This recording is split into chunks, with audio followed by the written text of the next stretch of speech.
The night was quiet in downtown Atlanta, with only the occasional car passing through the well-lit streets. Dr. Sarah Chen Williams rubbed her tired eyes as she drove her black Mercedes home from Atlanta General Hospital. It was nearly midnight, and she had just finished an emergency heart surgery that lasted 6 hours. All she wanted now was to get home to her husband and their warm bed. The red and blue lights flashing in her rearview mirror came as a surprise. Sarah checked her speed. She had been driving exactly at the limit. She carefully pulled over to the side of the road, her hand steady on the wheel just as her husband had taught her. Being married to an FBI agent meant she knew exactly what to do during a traffic stop. Through her side mirror, Sarah watched as a tall police officer stepped out of his patrol car. Officer James Barrett adjusted his belt as he walked toward her car, his hand already resting on his gun. Behind him, his partner, Officer Martinez, stayed in the patrol car, watching the scene unfold through the windshield. "License and registration," Barrett demanded, shining his flashlight directly into Sarah's face. His voice was harsh, nothing like the professional tone she had heard from other officers during rare traffic stops. "Of course, officer," Sarah replied calmly, reaching slowly for her purse. "May I ask why you pulled me over?" Barrett's face hardened at her question. "Just give me your documents, ma'am," he said, putting extra emphasis on the word ma'am in a way that made it sound like an insult. Sarah handed over her license and registration with steady hands. She noticed something odd. The officer's body camera was turned off. Her husband Marcus had told her all officers were required to have them on during traffic stops. "Step out of the vehicle," Barrett ordered suddenly, his hand tightening on his weapon. "I'm sorry, officer, but I don't understand why that's necessary," Sarah said, keeping her voice level despite her growing concern. "I was driving safely and—" "I said step out of the vehicle." Barrett's voice rose sharply. He stepped back and placed his hand fully on his gun, as if Sarah, still wearing her doctor's scrubs with the hospital logo, posed some kind of threat. In the patrol car, Officer Martinez shifted uncomfortably in his seat. He had worked with Barrett for 3 months now, and something about this stop felt wrong from the start. "Officer, I'm Dr. Sarah Chen Williams from Atlanta General." Sarah tried again, her heart beginning to race. "I just finished an emergency surgery, and I'm heading home. If you could please tell me what this is about." Barrett's face twisted with anger. "I don't care if you're the Queen of England. When I give you an order, you follow it." Sarah felt her phone vibrate in her pocket. It would be Marcus, checking on her as he always did after late surgeries. "Sir, my husband is calling. He's an FBI agent, and he's expecting me home. May I answer to let him know?" The next few seconds happened in slow motion. Barrett's face turned red with rage. His arm shot through the car window, fast as a snake striking. The sound of his hand hitting Sarah's face echoed through the quiet street like a gunshot. "Your kind always think you're special," Barrett snarled, yanking open the car door. "Always making up stories about important jobs and FBI husbands." Sarah's cheek stung where he had struck her, but her hands remained steady as she quickly pressed the emergency message button on her phone, another safety measure Marcus had insisted on. The text with her location would go straight to his phone. Officer Martinez finally stepped out of the patrol car, his conscience winning over his usual silence. "Barrett, maybe we should." "Shut up and call for backup," Barrett snapped at his partner. "This one needs to learn some respect." As Barrett roughly pulled her from the car, Sarah kept her face calm despite the fear and anger churning inside her. She was a surgeon who had held people's hearts in her hands. She wouldn't let this man see her break. What Officer Barrett didn't know, as he handcuffed Sarah with unnecessary force, was that Marcus Williams was only 3 minutes away, wrapping up paperwork at the FBI field office. And in exactly 3 minutes, Barrett would learn that actions have consequences, especially when they're caught on the security cameras of the bank across the street. Marcus Williams was just closing his laptop at the FBI field office when his phone buzzed. The emergency alert from Sarah made his heart stop for a moment. His fingers flew across the phone screen, pulling up her location. She was only a few blocks away. Something was wrong. Sarah never triggered the emergency alert system. They had set it up months ago after a series of incidents with local law enforcement targeting minorities in the area. Marcus grabbed his badge and coat, already moving toward the door. Back at the traffic stop, Officer Barrett was getting more aggressive. He had Sarah standing against her car, her hands cuffed behind her back. The cold metal of the handcuffs bit into her wrists. He had put them on too tight on purpose. "Please loosen the cuffs," Sarah said calmly, though her cheek still stung from the slap. "You're cutting off my circulation. As a surgeon, I need my hands." Barrett laughed, an ugly sound in the quiet night. "Still playing doctor, huh? And I bet that FBI husband of yours is coming to save you too, right?" Officer Martinez stepped closer, finding his courage. "Barrett, her ID shows she really is a doctor at Atlanta General. Maybe we should." "Maybe you should shut up and do your job," Barrett snapped at his partner. "Call for a female officer to search her. I bet she's hiding something." Sarah stood straight and dignified despite the situation. Years of dealing with high-pressure situations in the operating room had taught her to stay calm. She could feel her phone buzzing again in her pocket, knowing it had to be Marcus. 2 minutes had passed since she sent the alert. Barrett paced in front of her, seeming agitated that she wasn't breaking down or begging. He stopped suddenly, getting close to her face. "You people think you're so special. Doctor, FBI husband, I've heard every story. But out here, I'm the law." "The law requires probable cause for a traffic stop," Sarah replied evenly. "It requires you to state the reason for the stop. It requires your body camera to be on. You violated all of these." Barrett's face twisted with rage again. He grabbed Sarah's arm roughly, making her wince as the too tight handcuffs cut deeper. "Barrett," Martinez called out sharply. "That's enough. This stop isn't proper procedure and you know it." "Proper procedure?" Barrett turned to his partner, still gripping Sarah's arm. "You want to talk about proper procedure? How about we discuss your proper procedure with the sergeant?" Martinez stood his ground. "Go ahead. I'd love to explain to the sergeant why you turned off your body camera before this stop. Why you had no probable cause. Why you struck a civilian who was complying." 3 minutes had now passed since Sarah's alert. Suddenly, 2 black SUVs with tinted windows came screaming around the corner, their tires screeching on the asphalt. They pulled up sharply, boxing in the patrol car. The doors flew open, and 4 FBI agents in tactical gear jumped out, weapons drawn. "FBI, step away from the civilian." Marcus's voice boomed across the street. He moved with controlled fury, his badge gleaming under the streetlights. Barrett's face went from red to pale in an instant. He released Sarah's arm and stepped back, reaching for his own weapon. "Touch that gun, and it will be the last mistake you make," Marcus said, his voice cold as ice. 2 agents moved to flank Barrett while Marcus went straight to Sarah. "I saw everything," Officer Martinez said quickly, stepping forward with his hands raised. "I'll give a full statement. This stop was improper from the start." Marcus carefully unlocked Sarah's handcuffs, his touch gentle as he examined the marks on her wrists. When he saw the red handprint on her cheek, his eyes darkened with controlled anger. "Officer James Barrett," Marcus said, turning to face the now trembling cop. "You are under arrest for civil rights violations, assault, abuse of power, and falsifying police reports, since I'm sure you were planning to write this up quite differently than what actually happened." Barrett started to protest, but Marcus cut him off. "The bank across the street has excellent security cameras. I've already contacted them. Everything you did is on video, and this is just the beginning of your problems."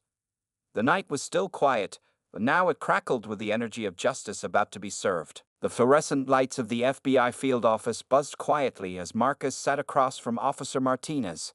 It was now 2 a.m., but no one was thinking about sleep. Sarah was in the next room, giving her statement to another agent while a police misconduct specialist photographed her injuries. "Start from the beginning," Marcus said, his voice professional despite the anger still simmering beneath the surface. "How long have you been Barrett's partner?" Martinez rubbed his tired eyes. 3 months. I requested a transfer 2 weeks ago, but the paperwork was still pending. Barrett, he's been doing this kind of thing since I started riding with him." "Tell me about the other incidents." Marcus leaned forward, opening a fresh notebook. "Always the same pattern," Martinez explained, guilt-heavy in his voice. "He targets successful minorities, especially women. Says they must be lying about their jobs, their status. He turns off his body camera, provokes them, then arrests them for resisting or disorderly conduct. In the next room, Sarah sat straight-backed in her chair as Agent Lisa Chen documented the growing bruise on her cheek and the deep marks on her wrists. Her surgeon's hands were steady as she held an ice pack to her face. "Dr. Williams," Agent Chen said gently, "can you tell me exactly what happened after he struck you?" Sarah's voice remained calm and clinical, as if she were dictating surgical notes. "Officer Barrett displayed increasing agitation when I mentioned my profession and my husband's FBI status. He seemed particularly angered by the suggestion that I, an Asian American woman, could be both a doctor and married to a federal agent." Meanwhile, across town at the police station, Barrett sat in an interrogation room, his arrogance crumbling as reality set in. His police union lawyer looked increasingly worried as more evidence mounted. "Your body camera was off," the lawyer muttered, reviewing the growing list of charges. "Please tell me you at least filled out a stop report with probable cause before all this happened." Barrett shifted uncomfortably. "I was going to do the paperwork after you finished racially profiling and assaulting a prominent surgeon," the lawyer interrupted, rubbing his temples. "The security footage from the bank shows everything. No probable cause, excessive force, obvious bias. This isn't just a bad arrest, Barrett. This is a federal civil rights violation." Back at the FBI office, Marcus's team was working with rapid efficiency. One agent was pulling Barrett's arrest records for the past 5 years. Another was contacting the bank to secure all security footage. A third was already reaching out to other officers who had worked with Barrett. Officer Martinez's testimony continued, each word adding to the weight of evidence. "There was an incident last month, a black business owner in a new Mercedes. Barrett said the car must be stolen. When the man showed proof of ownership, Barrett arrested him for fake documentation. The charges were dropped, but the man was too scared to file a complaint." "We'll find him," Marcus assured Martinez. "We'll find all of them." Sarah finished her statement and walked into Marcus's office just as Martinez was describing another of Barrett's victims. She stood quietly by the door, watching her husband work. Despite her exhaustion and the pain in her cheek, she felt a sense of purpose growing. "One more thing," Martinez added, his voice heavy with revelation. "Barrett keeps a personal notebook in his locker at the precinct. He writes down his successful stops, the ones where he managed to make arrests stick. He brags about them to other officers." Marcus nodded to an agent, who immediately left to secure a warrant for the locker. Sarah finally spoke up from the doorway, her voice carrying the quiet authority she used in the operating room. "This isn't about revenge," she said, making both men turn to look at her. "This is about making sure he never does this to anyone else." Martinez looked at her with respect and regret. "I should have reported him sooner. I'm sorry it took this to make me speak up." "You're speaking up now," Marcus replied.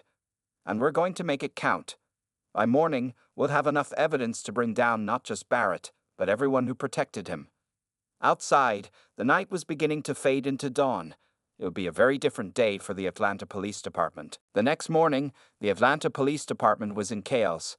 FBI agents moved through the building with search warrants, gathering evidence from Barrett's locker and computer. The police chief, David Reynolds, sat in his office watching the scene unfold through his glass walls with growing concern. A knock on his door made him look up. Marcus Williams stood there, flanked by 2 other FBI agents. "Chief Reynolds," Marcus said, his voice professionally neutral, "we need to talk about Officer James Barrett." Reynolds straightened his tie, trying to appear confident. "Of course. Though I must say, this seems like an overreaction to a simple traffic stop incident." Marcus placed a thick folder on the chief's desk. "Simple?" He opened the folder, spreading out photographs, reports, and transcripts. "In the past 6 hours, we've identified 27 victims of Officer Barrett's misconduct. All minorities, all successful professionals, all with similar stories." The chief's face paled as he looked at the evidence. There were photos of bruised faces, medical reports, and complaint forms that had mysteriously disappeared from the system. Barrett's personal notebook, found in his locker, contained detailed entries of his targeted harassment. "This is just from the last 3 months," Marcus continued. "We're still going through his entire service record." Across town at Atlanta General Hospital, Sarah was back at work. the bruise on her cheek covered with makeup. Her colleagues had noticed something was wrong, and word spread quickly through the hospital. By noon, 3 other doctors had come forward with their own stories about Barrett. Dr. James Chen, a neurosurgeon, described being pulled over twice in 1 week. Dr. Lisa Rodriguez told of her teenage son being harassed on his way home from tennis practice. Each story added another piece to the puzzle. Back at the police station, Officer Martinez sat with FBI investigators, going through years of patrol records. His hands shook slightly as he pointed to specific dates and incidents. "These are all the times I heard Barrett bragging about teaching them their place," Martinez explained. He had favored hunting grounds, places where successful minorities lived or worked. He called it reality checking them. In another room, FBI analysts were going through Barrett's phone records and emails. They discovered group chats with other officers, revealing a network of similar-minded cops who shared tips on how to harass minorities without getting caught. Marcus's phone buzzed with a message from Sarah. 3 more victims came forward at the hospital. All doctors, all with similar stories. They're ready to testify. Chief Reynolds was sweating now as he looked through more evidence. "I had no idea," he stammered. "These complaints, they should have reached my desk." "They did reach your desk," Marcus replied coldly, pulling out another file. "We found copies in Barrett's locker. He was bragging about how his friends in high places made them disappear." The chief's face went from pale to gray. "Now, wait a minute." "We're not waiting anymore," Marcus cut him off. "This isn't just about Barrett. This is about a system that protected him. Every complaint that was buried, every victim who was intimidated into silence, every superior officer who looked the other way, we're investigating all of it."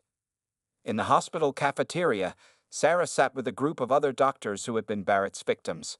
They were no longer afraid to speak up. The fear was being replaced by determination. "We're filing a class action lawsuit," Dr. Rodriguez announced. "Not just against Barrett, but against the entire department. This has to stop." Sarah nodded, touching her cheek where the bruise still ached. "It will stop. My husband's team won't rest until they've exposed everything."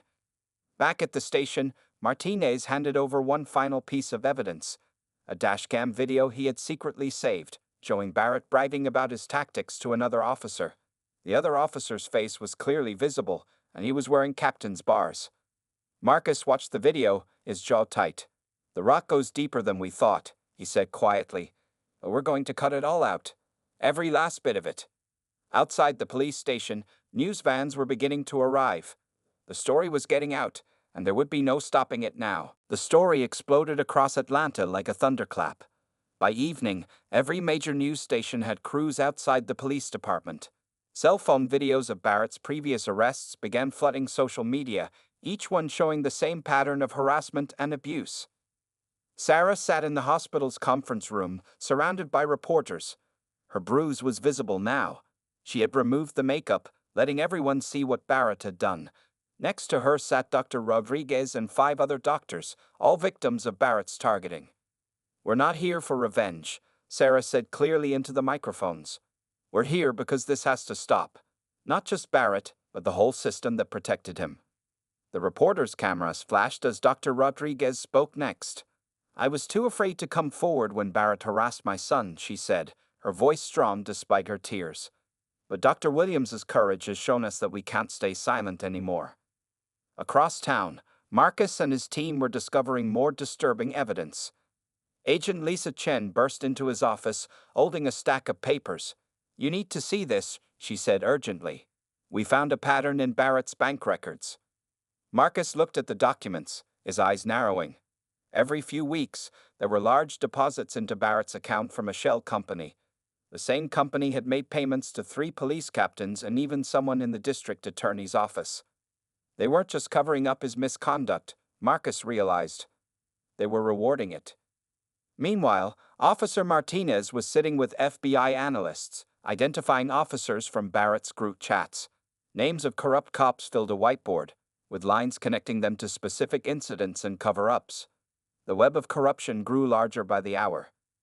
At the police station, Chief Reynolds was facing his own crisis. Internal affairs investigators, spurred by the FBI's findings, were going through years of buried complaints. The chief's secretary had turned over emails showing how Reynolds had personally ordered certain investigations to be stopped. The chief knew everything, the secretary told federal investigators, handing over more files.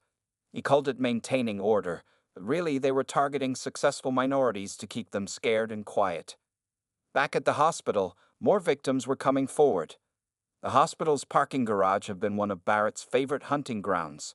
A young black neurosurgeon described being slammed against his car. An Indian cardiologist told how Barrett had pointed his gun at her for reaching too quickly for her license. Sarah's phone buzzed with a message from Marcus. "We found the money trail. This goes all the way to the top. Stay safe. They're getting desperate." In another part of the city, community leaders were gathering at the First Baptist Church. Reverend Michael Thompson, a respected civil rights leader, addressed the crowded room. "What happened to Dr. Williams was terrible," he said, his voice carrying to every corner. "But it has opened our eyes to something even worse, a systematic campaign of intimidation against our community's most successful members." The crowd murmured in agreement as more people stood to share similar stories. Barrett hadn't been acting alone. He was just one part of a larger operation meant to keep minorities in their place, despite their achievements. At FBI headquarters, Marcus was connecting more dots. The shell company making payments was linked to a group of wealthy business owners who had opposed Atlanta's growing diversity. They had been paying corrupt cops to harass successful minorities, hoping to drive them out of certain neighborhoods.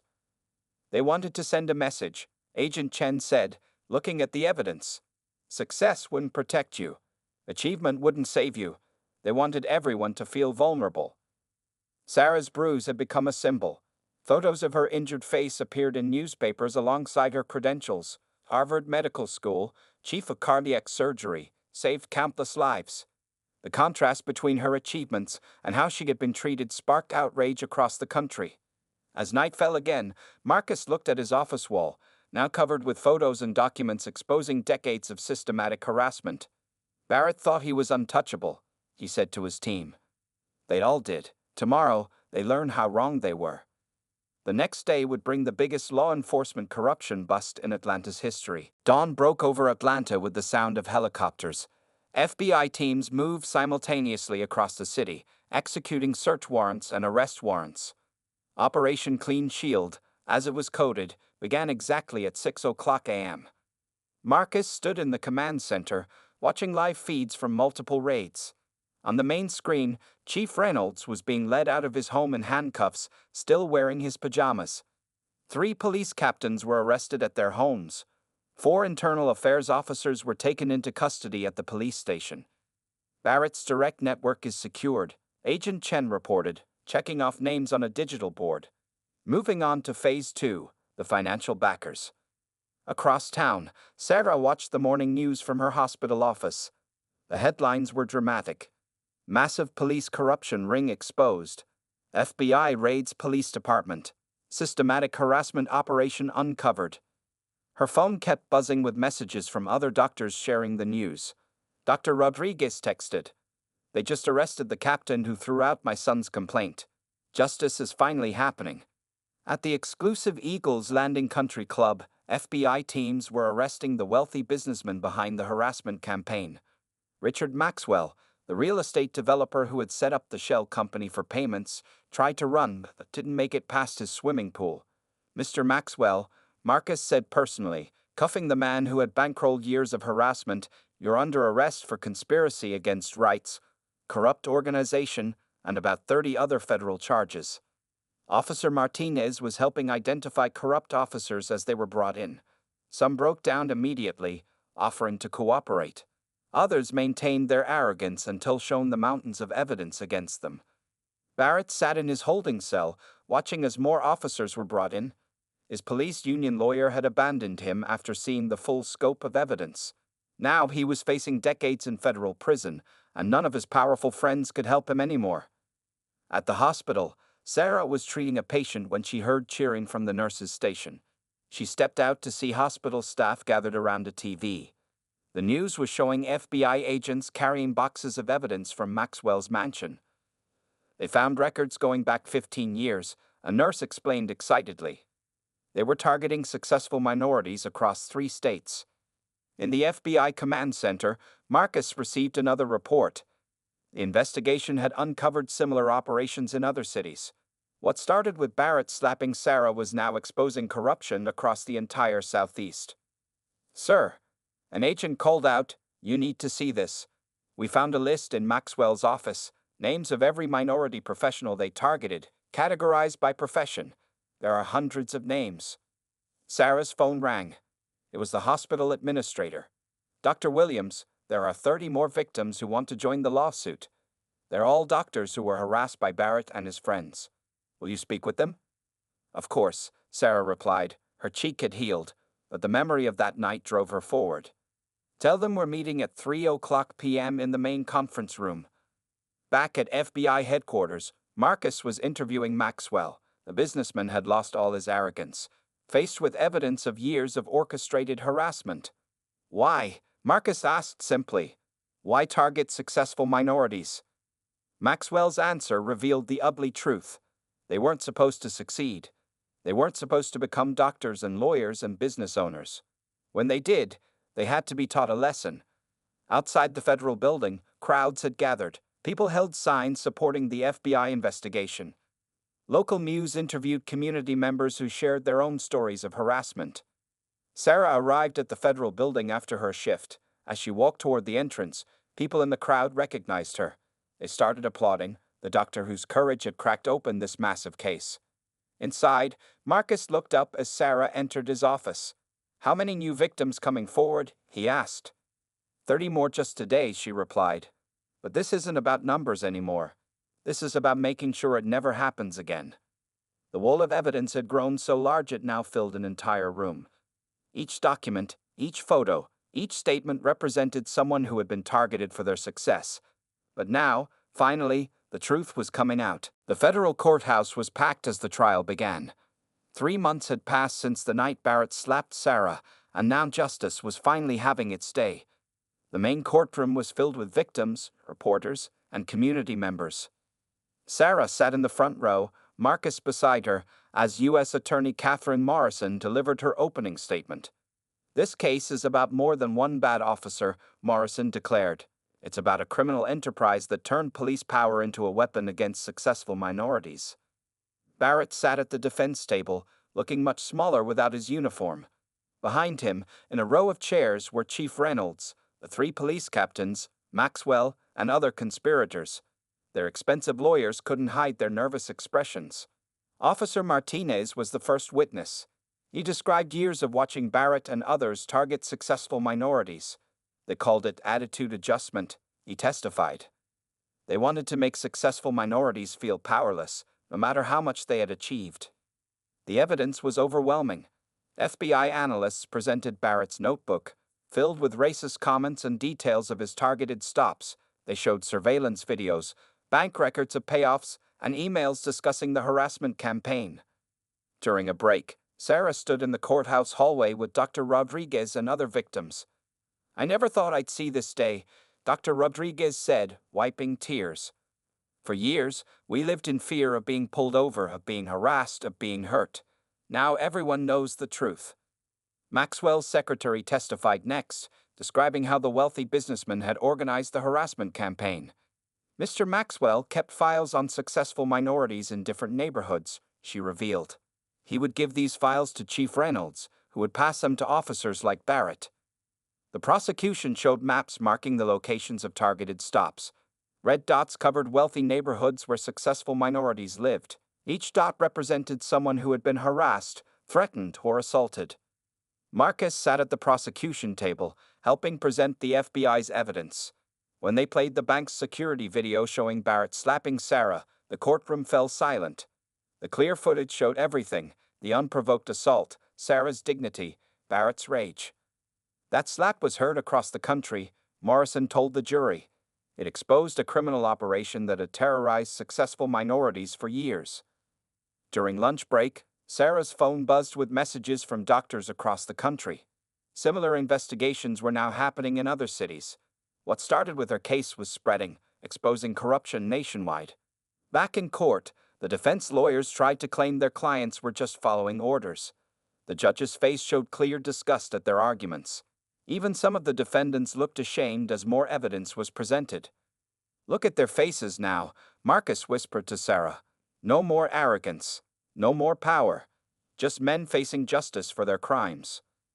The prosecution's final witness was a surprise, the daughter of a previous police chief. She described how the harassment program had started 15 years ago, aimed at driving successful minorities out of wealthy neighborhoods. "My father refused to participate," she testified. "He was forced to retire. Chief Reynolds took over and expanded the program. They thought they were untouchable." As the day ended, Sarah stood on the courthouse steps with other victims. Reporters asked how it felt to see their abusers on trial. "This isn't about revenge," Sarah replied. "This is about changing the system that protected them." Marcus joined her, putting an arm around her shoulders. "Tomorrow, we present the final evidence," he said. "By the end of the week, the jury will decide." Back home that night, Sarah looked at photos from the hospital, her team performing surgeries, saving lives. "They tried to make us feel small," she said to Marcus.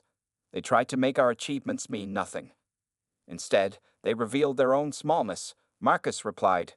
"And now everyone sees it." The city was changing. The police department was under reform. New policies were being written, but most importantly, people were no longer afraid to speak up. Tomorrow would bring the trial's end, but this was just the beginning of real change. 1 year had passed since the night Barrett slapped Sarah. The morning sun streamed through the windows of the newly established Civil Rights Oversight Center in downtown Atlanta. Sarah stood at the podium, addressing a room full of community leaders, law enforcement officials, and media. "Today marks not just the anniversary of an incident," she began, "but the beginning of real change. The convictions of Barrett, Reynolds, Maxwell, and their conspirators sent a message. But what we built since then sends an even stronger one." The changes were visible everywhere. The Atlanta Police Department had been transformed. New leadership, new training programs, and most importantly, new accountability measures. Every police interaction was now recorded and reviewed. Body cameras couldn't be turned off during stops. Marcus sat in the audience, watching his wife speak. He thought back to the trial's end. Barrett sentenced to 20 years, Chief Reynolds to 15, Maxwell and the other conspirators to various lengthy terms. But the real victory wasn't the punishments. It was the reform that followed. "Last month alone," Sarah continued, "our anonymous reporting system identified and stopped 6 potential incidents of biased policing before they could escalate. Officers are now protecting citizens, not targeting them." Dr. Rodriguez, now heading the Civilian Oversight Board, stood to share the latest statistics. Complaints against officers had dropped by 70%. Response times in minority neighborhoods had improved dramatically. Public trust was slowly being rebuilt. In the police academy across town, new cadets watched video of Barrett's arrest as part of their training. "This is what abuse of power looks like," their instructor, a reformed Officer Martinez, explained. "And this is why we have new protocols." Back at the Civil Rights Center, Sarah introduced the next speaker, a young black woman recently graduated from medical school. "A year ago, I almost quit my studies," the woman shared. "After seeing doctors being targeted by police, I was afraid, but Dr. Williams showed us we don't have to be afraid anymore." The center had become a model for other cities. Representatives from police departments nationwide came to learn about Atlanta's reforms. The wall of Barrett's victims had been transformed into a wall of change. Photos of new initiatives, successful programs, and community partnerships. Marcus's phone buzzed with news from the FBI field office. Another city had uncovered a similar harassment operation and was requesting guidance. "Send them everything," he texted back. "Let's help them get it right." Sarah concluded her speech by announcing new programs, scholarships for minority medical students, legal support for victims of police misconduct, and expanded oversight committees. The funding came from assets seized from Maxwell and his co-conspirators. After the ceremony, Sarah visited Atlanta General Hospital. The emergency room entrance, where Barrett had often waited to target doctors, now had a new sign: "Safe space, all personnel protected by law." Security cameras monitored every angle, connected directly to the Oversight Center. "Remember how scared we used to be?" Dr. Rodriguez asked, joining Sarah in the parking lot. Now my son drives home from tennis practice without fear. That's what real change looks like. At the federal building, Marcus met with his team. The investigation that started with one slap had exposed similar operations in 12 cities. Reform was spreading, accountability was increasing, and the old systems of harassment were crumbling. Sarah's phone chimed with a message from a young resident. Just did my first solo surgery. Drove home at midnight. Got pulled over for a burnt taillight. Officer was professional, respectful, body cam on. This is the future you helped create. That evening, Sarah and Marcus stood in their kitchen, looking at photos from the past year. Barrett's mugshot, the trial, the convictions, the reforms, the changes. What started as an act of brutality had led to a revolution in policing. Think Barrett knows what he started? Marcus asked, holding Sarah close. He thought he was showing power, Sarah replied. Instead, he showed us all how to fight back the right way, with justice, with dignity, with change. Outside, the sun set on a different Atlanta. Not a perfect city, but a changing one. A city where success wasn't punished, where achievement wasn't met with harassment, where justice wasn't just a word. The slap that was meant to intimidate had instead initiated a wave of reform that couldn't be stopped.